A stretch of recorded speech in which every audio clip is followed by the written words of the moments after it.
¿Qué Buenas, tal? ¿Todo bien? ¿cómo va Pietro? ¿Todo bien? Muy bien, gracias. Un Bueno, placer. por favor, el placer es mío. Y mientras se va sumando la gente, me gustaría empezar a hablar de un tema que es la puntualidad. Vos lo hablamos por mensaje privado, me dijiste 17:45 y acá estás. ¿Sos puntual para todo o para este tipo de cosas así virtuales te gusta que sea preciso por las dudas? No, fui acostumbrado así. Yo creo que la puntualidad es algo que uno adquiere en el contexto de la educación familiar, en la construcción de la personalidad, de las cosas que uno recibe, de la información que uno recibe, sobre todo en la primera parte de su vida. En mi casa, tanto mi madre como mi padre siempre fueron unos cultores de la puntualidad. No sé, mi padre decía mejor 5 minutos antes que 5 minutos después. Así que bueno, eso queda. Y además creo que es una cuestión de respeto por el otro. Entonces, si te dicen, no sé, en este caso 17:45, bueno, son diecisiete Perfecto, cuarenta y cinco Por eso perfecto. tenemos un reloj. Porque si no, los trenes llegarían a cualquier hora. Es muy interesante porque las personas se quejan muchas veces de que no sé, que el avión sale con demora, que no sé qué, no sé Mm, cuándo, pero después las personas no son puntuales. Entonces, bueno, todo debería ser puntual o todo no lo debería ser. O si no, no pongamos horario. Dice, bueno, nos vemos en algún momento de la tarde, o etcétera. Pero si hay un horario, hay un horario. exactamente, me encanta, comparto esa puntualidad. Y bueno, ahora que se va sumando un poquito de gente de a poco, cuento que esto pertenece a un ciclo de entrevistas que se llama Bonachones, que es entrevistas con gente piola como Pietro, que al toque que le dije se copó. Y la idea es charlar un rato distendido, muy tranqui, y poder colaborar con la Casa Cultural y Deportiva Ringo Bonavena, que como tantos otros lugares está necesitando una mano, así que yo dejé fijado ahí en los comentarios el detalle para que ustedes tengan el link para poder entrar y donar. Y si no, me pueden preguntar a mí por privado, digo, está toda la información. Pero bueno, volviendo a la charla, recién nombrabas a tu padre y a tu madre. ¿Vos naciste en Génova o sos descendiente de genoveses? No, no, yo nací ahí, crecí ahí, yo llegué acá, ya había hecho una primer vida ahí, en Italia, Hmm. y bueno, y finalmente llegué acá. Así que bueno, sí, sí, soy genovés auténtico. Bien, bien. ¿Y cómo te llevas con el fútbol? Porque en algunas entrevistas o charlas que vi que hiciste, lo tenés bastante presente, tenés al equipo bastante presente. ¿Qué tan futbolero sos? Ahora, considerando, digamos, que no soy más de jugar a la pelota, bueno, soy Hmm, un espectador activo en el sentido que me informo, hmm, y por otro lado, sigo vinculado al equipo de fútbol de mi ciudad, que es Génova. En la vida uno puede cambiar varias cosas, o sea, hasta de sexo, pero de equipo es un poco más complicado. Entonces, considerando que eh, hoy en día la posibilidad de estar conectado y vinculado con una situación que está, digamos, a 11.000 kilómetros de distancia son concretas. Uno puede ver el partido hmm, todos los domingos. Además, tengo la suerte de que no sea un equipo de una liga menor. ¿A qué me claro. refiero con eso? Que en la Serie A, que es la liga mayor del campeonato italiano, bueno, se transmite en todo el mundo a través de la televisión. Entonces uno tiene la posibilidad de estar constantemente conectado y de ver los partidos en directo. Y entonces eso hace sí que, bueno, ese vínculo futbolero fuerte Hmm. que tengo desde que tengo uso de razón, o sea, creo, la primera vez que fui a una cancha, creo que fue a los 5 años, por ahí, bueno, queda vigente. De hecho, antes de conectarme con vos, me estuve mirando cuáles son las últimas novedades del mercado de pases, así que bueno, ¿Y cómo viene? ¿Hay alguna incorporación bien, no, no, interesante? viene, no, viene bastante pobre por ahora, faltan 2 semanas para que se cierre, pero el Hmm, torneo ya empezó. Entonces, bueno, siempre esa cosa de esperar a último segundo para ver si, bueno, qué sé yo, si pueden lograr alguna venta así de último momento, alguna venta barra compra de último momento, bueno, es un poco cansador, pero no Sí. importa. Y con el tema selección, digo, tantos años viviendo acá, Mm. ¿hinchás un poco por las dos o 100% No, italiana? no, la selección la miro, sí, la miro con interés, pero a ver, no quiero que se me malinterprete. La verdad que la selección es algo, digo, casi eso esotérico, en el sentido que es un Claro, concepto muy grande. claro. Entonces, por supuesto, si, no sé, si Argentina gana el campeonato, yo, por ejemplo, el último campeonato del mundo estaba ahí y digo, Argentina tiene que ganar, tiene que ganar. Entonces, lo miro, digamos, las dos selecciones, tanto la argentina como la italiana, con simpatía, cuando está el partido lo veo, etcétera. Pero Mm. el partido que realmente me moviliza es el partido de la Sampdoria, que es mi equipo ciudadano. Entonces, no, ese es el partido que me moviliza. Perfecto, sí. Bueno, y viste que acá está muy instalado el debate ese de si preferís la Libertadores, la Copa Libertadores para tu equipo o la Copa del Mundo para la selección. Lo traslado al calcio y yo creo que ya la respuesta está medio cantada. Y no, no hay ninguna duda. Además, para mí es una asignatura pendiente y te explico por qué. Porque mi equipo, la Sampdoria, dentro de lo que es la Serie A, que como te decía, la máxima serie, la máxima liga que tiene el campeonato italiano, Mm, el fútbol italiano. Pero la Sampdoria es un equipo, en este momento no es un equipo que está en la parte izquierda de la tabla, es un equipo que está ahí en el centro de la tabla, etcétera, etcétera. mm, Pero tuvo un momento que yo tuve la suerte de vivir entre los años 80 y los años 90 del siglo pasado, en el cual la Sampdoria realmente era un equipo muy potente, muy fuerte. Hasta se jugaba siempre jugaba las finales de las Copas Europeas, ahora se llama Europa League, después había otra que mm. no existe más, que se llamaba Eurocopa, y después estaba la Champions, la Copa dei Campioni. Y tuve la suerte de poder la suerte o no, de poder ir a ver la, la final con el Barcelona y la perdimos. Entonces, bueno, entiendo, así que bueno, son Sí. cosas que pasan. Pero prefiero Oh, sí. seguramente bueno, la Libertador barra Champions League, etcétera, prefiero sinceramente. Bien, bien, bien. Bueno, me gusta eso. Y trasladándote, vos decías, sos un tipo, a ver, muy viajado por lo que se conoce. ¿Trabajaste mucho tiempo en cruceros, puede ser? Sí, sí, eso fue una etapa de mi vida profesional y creo que fue muy formativa porque esa experiencia te enseña desde el punto de vista profesional, bueno, a cómo se maneja el catering, las comidas en grandes escalas, porque bueno, Mm, los buques de pasajeros de crucero tienen hoy en día hasta 4.000, 5.000 pasajeros, entonces uno en ese contexto aprende cómo funciona una estructura de cocina, de almacenaje, de previsión, de control, etcétera, en un emprendimiento que tiene que despachar comida para 4.000, 5.000 personas por día, sin contar la tripulación.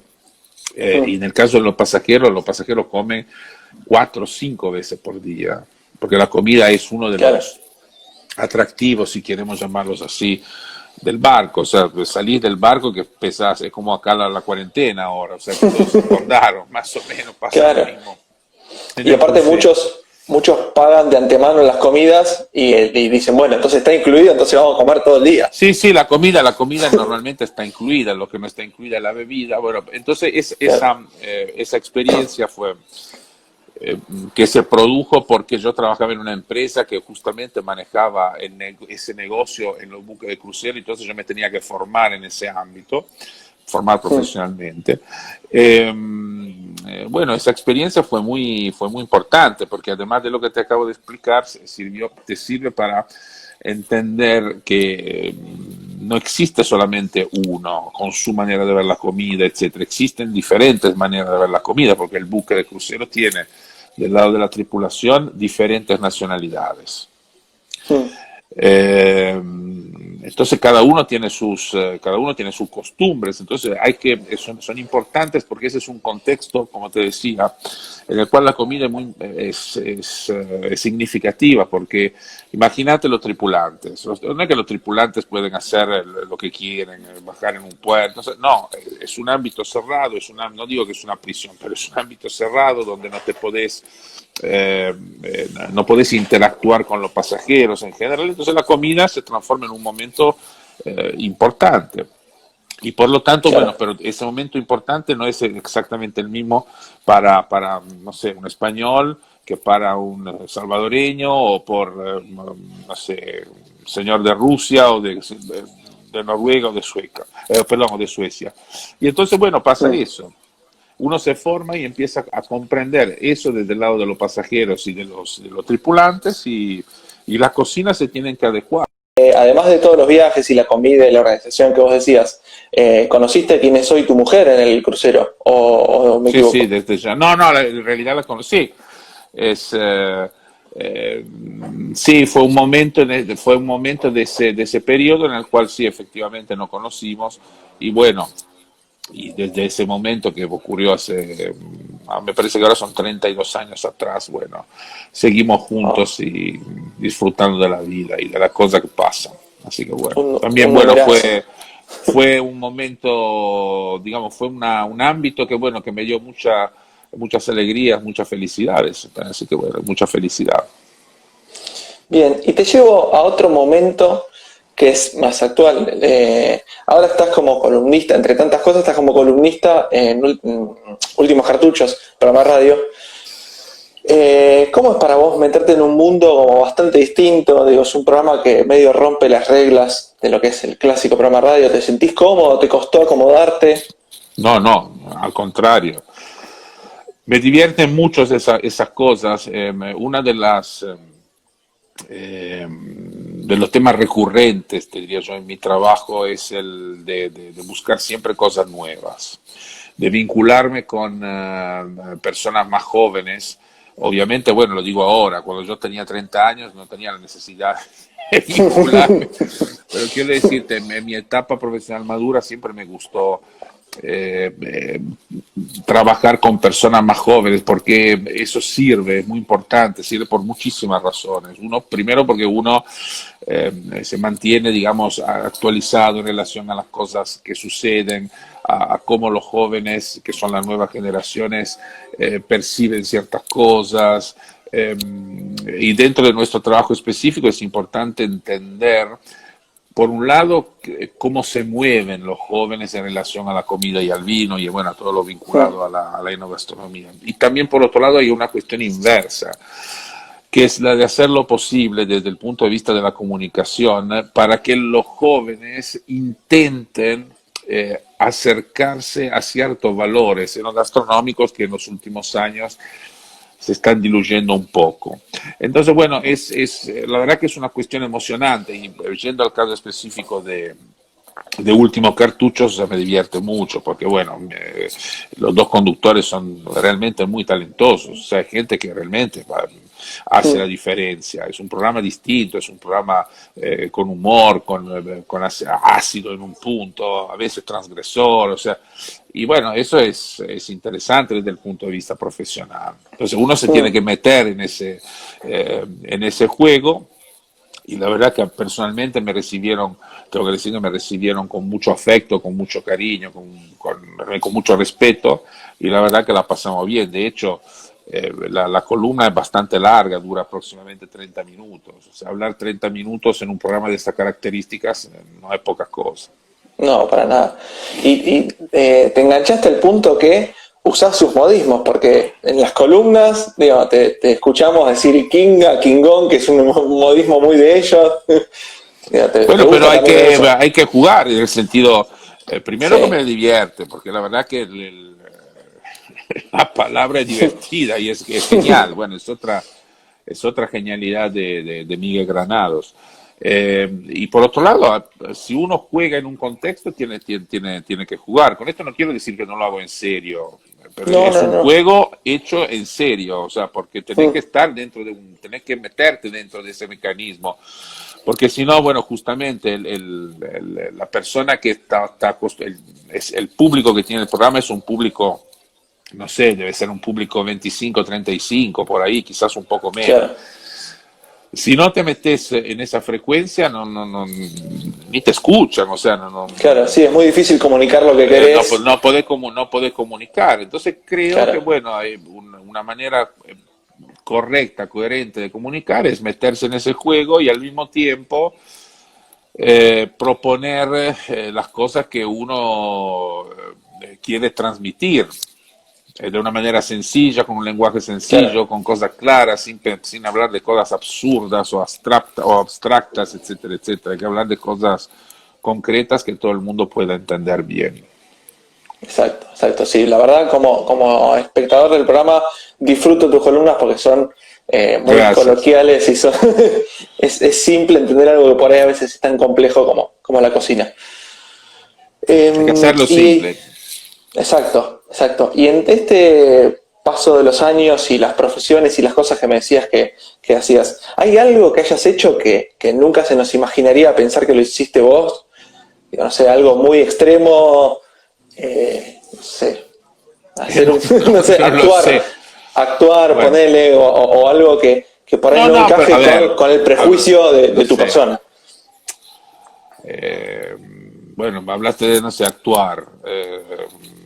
A ver, no fue actuar, simplemente, no sé, participar en una fiction infanto-juvenil que se llama Heidi, porque conozco a la autora. Entonces, bueno, la autora me pidió de hacer de Pietro dentro de esa ficción.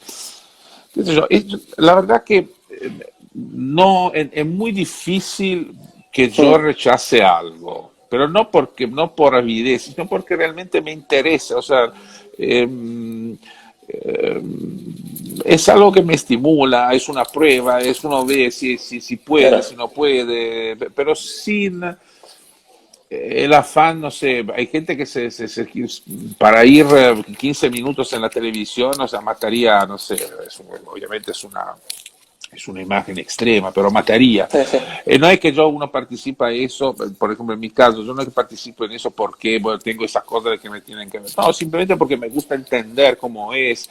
De hecho, por ejemplo, me costaba mucho incorporar, memorizar los guiones. Entonces yo todo el claro, día me preguntaba, cómo puede un actor, o sea, memorizar todo eso en un teatro, en una película, etcétera, ¿no? Porque me resultaba eh, difícil, pero al mismo tiempo era un desafío porque digo, bueno, si lo logran los otros dentro de esa pequeña participación, digo, lo tengo que hacer yo también. Vale, y ¿Y nada. pero, ¿y cómo fue eso? Contame un poquito más, si querés. ¿Qué fue en la televisión italiana? No, la televisión de acá, porque Heidi fue Ah, no. una ficción infanto-juvenil, una producción argentina. Y la autora, como te decía, Marcela Chiterio, Mm, es una amiga muy querida. Y entonces, no sé, me pidió de hacer de Pietro Sorba dentro de la casa de Heidi, o sea, porque ahí con los niños, que la comida, que explicarle claro. cómo era, etcétera, etcétera. Y por supuesto, desde ya me pareció una cosa bastante dentro eh, de una situación que no es exactamente la mía, me parecía bueno Claro. hacerlo. ¿Y te gustaría, ahora que ya probaste, incursionar con un personaje? Digo, hacer No, de no, otra no, persona. no. No, porque no es lo mío. Yo creo que uno en la vida tiene que hacer lo que teóricamente sabe hacer. Creo que Bien, meterse en cosas que no. eh, a ver, sí, puede ser, o sea, es una cuestión de cambios radicales, a veces sí, en ese sentido sí, pero la verdad que intentar cosas que demandan años de preparación cuando uno ya tiene una carrera formada, etcétera, etcétera, la verdad que me parece, qué sé yo, no claro. sé, puede ser que sí, pero la verdad que me parece que no. Está bien, está bien. Bueno, quedará ahí como un pendiente. Bueno, ahora te quiero llevar. Acá suele haber una sección que se llama Casi la quedo, que es un momento que me contás vos un momento en donde estuviste cerca de la muerte, que, bueno, por suerte terminó todo bien. ¿Tenés algún recuerdo, alguna anécdota que haya pasado? Sí, sí, lamentablemente sí. A ver, directamente e indirectamente. Bueno, fue una etapa de mi vida, te estoy hablando de los, a ver, déjame pensar qué año fue, 1990, si mal no recuerdo, en el cual yo era, trabajaba por esa empresa que me envió a los cruceros, etcétera, pero en realidad mi trabajo era, yo era un gerente de una división de esa empresa que se ocupaba de una flota de buques pasajeros para manejar justamente su personal de cocina, los menús de los restaurantes, la organización de los restaurantes, etc. Todo lo vinculado a la comida en esa flota de barcos, de pasajeros. Bueno, una noche yo visitaba cotidianamente esos barcos para hablar con mis encargados, con mis inspectores, con los cocineros, con el comando, con el capitán, etcétera, etcétera. Bueno, y ese día, como siempre, fui a visitar uno de esos barcos y el barco salía del puerto a las 8 de la noche. Mientras estoy bajando del barco,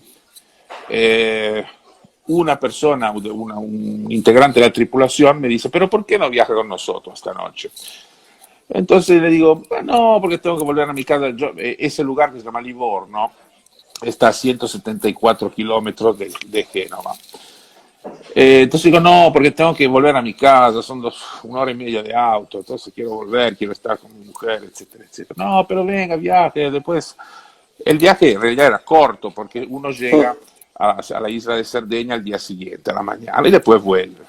Bueno, moral de la historia, dijo, no, mira, lo vamos a hacer en los próximos días, porque yo viajaba con frecuencia en este tipo de viaje. Bueno, en esa época no había internet, redes sociales, etcétera. Entonces, esa noche yo vuelvo a mi casa y a la mañana del día siguiente, a las 5, 5:30, suena el teléfono. Y era un colaborador mío que trabajaba en esa ciudad, Livorno, y me dice, ¿se enteró? Y le digo, ¿de qué me tengo que enterar? Y me dice, atención porque esta es una noticia muy fuerte, muy dura. Me dice, se murieron todos.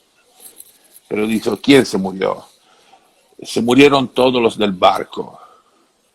Pero ¿cómo se murieron todos los del barco? ¿Qué me está diciendo? Sí, sí, los 140, de los 142 se murieron 141. Bueno, pues, fue realmente un trágico, pero muy trágico accidente. El barco esa noche salió de viaje y aparentemente, según dicen las investigaciones, entró ahí justo en la zona en la entrada del puerto, no en alta mar, etc. Salió de la banquina y se metió en el ingreso del puerto y ahí aparentemente había niebla. Y no vieron un buque petrolero. Y el barco entró en el buque petrolero. Las chispas de ese choque de acero encendieron el petróleo que había en el buque petrolero y un mar de fuego cubrió ese barco que yo conocía y se murieron todos carbonizados.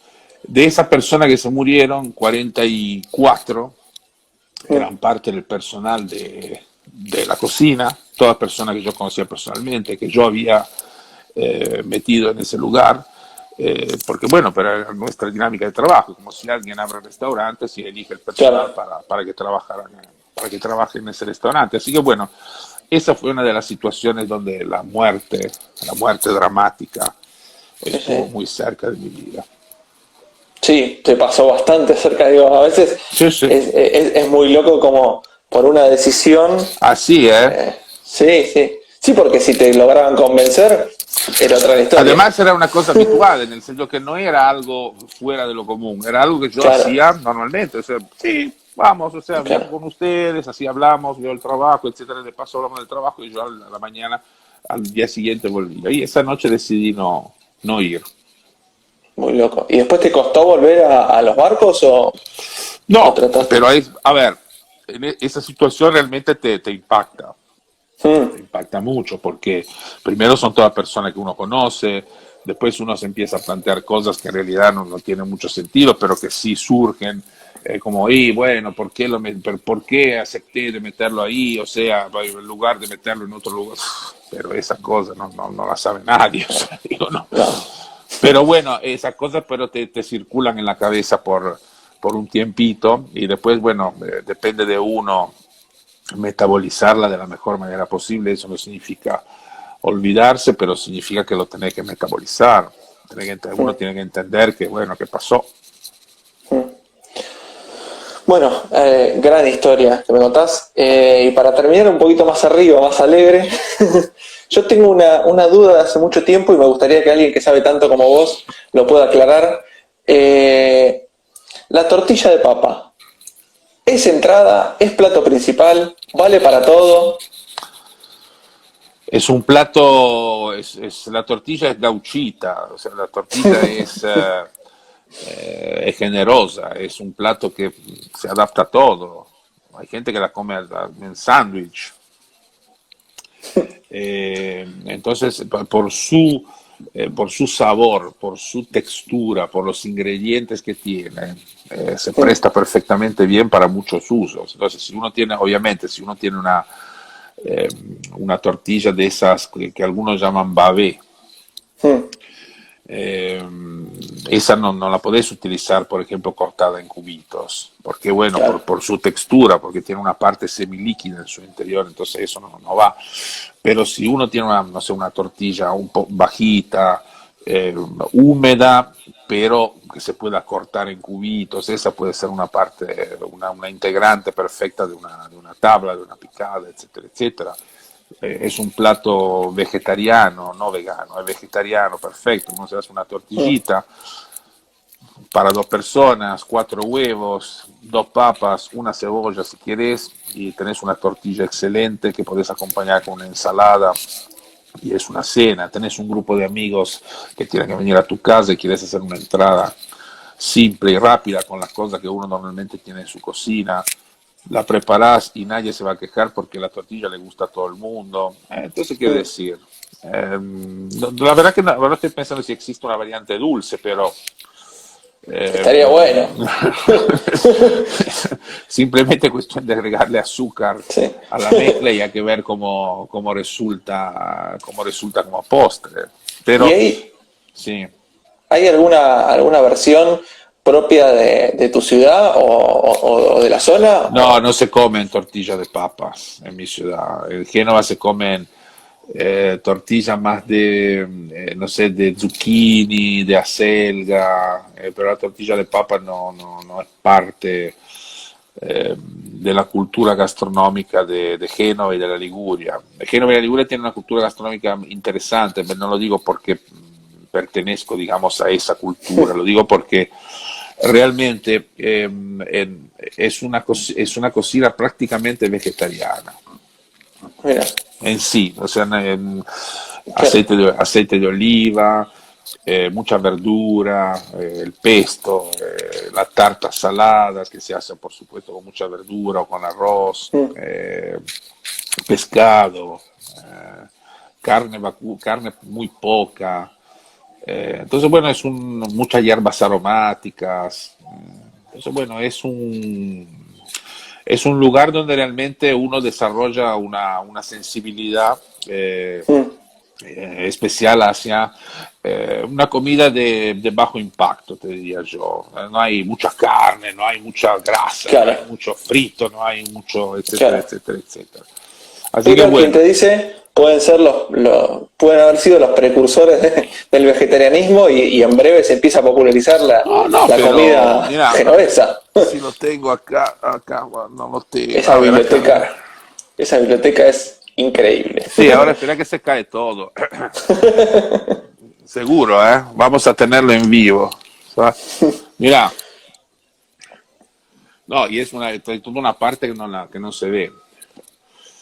¿Ves? Esto se llama cucina di strettissimo magro. El magro significa una cocina sin carne. Mm. Bueno, este libro son 500 recetas. Oh, Lo escribió un fraile en el año 1800, 1880, por ahí. Entonces quiero decir, yo a veces escucho esta cosa de no, que el vegetarianismo, el veganismo, etcétera, etcétera, que me parecen cosas fantásticas, porque ese es el futuro. Pero mm, también hace 150 años había gente que pensaba en eso y hay testimonios de gente que hace 1000 años pensaba en esa cosa vegetariana. O sea, el modelo de una comida no tan potente. Me refiero a la ingesta, por ejemplo, no sé, de carne, de cocinados, etcétera, que por supuesto son un gran placer, sí, pero el abuso de esos ingredientes a lo largo te afecta porque uno necesita tener que procesarlos, tener que metabolizarlos, etc. Son difíciles, no es lo mismo digerir y metabolizar medio kilo de carne que medio kilo de ensalada, o sea, son dos cosas totalmente distintas. Obviamente la carne es riquísima, pero esto sí. hay que tratarla con respeto y con cuidado. Bueno, pero al fin y al cabo, ¿cuál es la síntesis? Que yo vengo de una cultura gastronómica que me formó de esta manera. Bien, bien. Bueno, si podés repetir ahí que están preguntando el nombre del libro, que dudo que sea fácil de conseguir, pero No sé, quizá por Amazon. a ver, ahí está. Perfecto, perfecto. Ahí está. Hermoso libro. Así que bueno, Pietro, no te quiero sacar más tiempo. Muchas gracias por este rato charlando. Le repito a la gente que está ahí que puede colaborar con la Casa Cultural y Deportiva Ringo Bonavena, que está necesitando una mano. Cualquier donación suma un montón. Ahí en mi perfil pueden encontrar más información. Y también va a estar subida en breve la charlita, por si alguien la quiere volver a ver, si se perdió alguna parte, ya va a estar subida. Pietro, muchísimas gracias. Gracias a vos y a todos los oyentes, a todas las personas que tuvieron la amabilidad y la paciencia de escuchar nuestra conversación.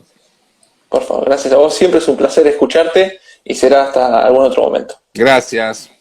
Hasta Chao, luego. chao. Chao, chao.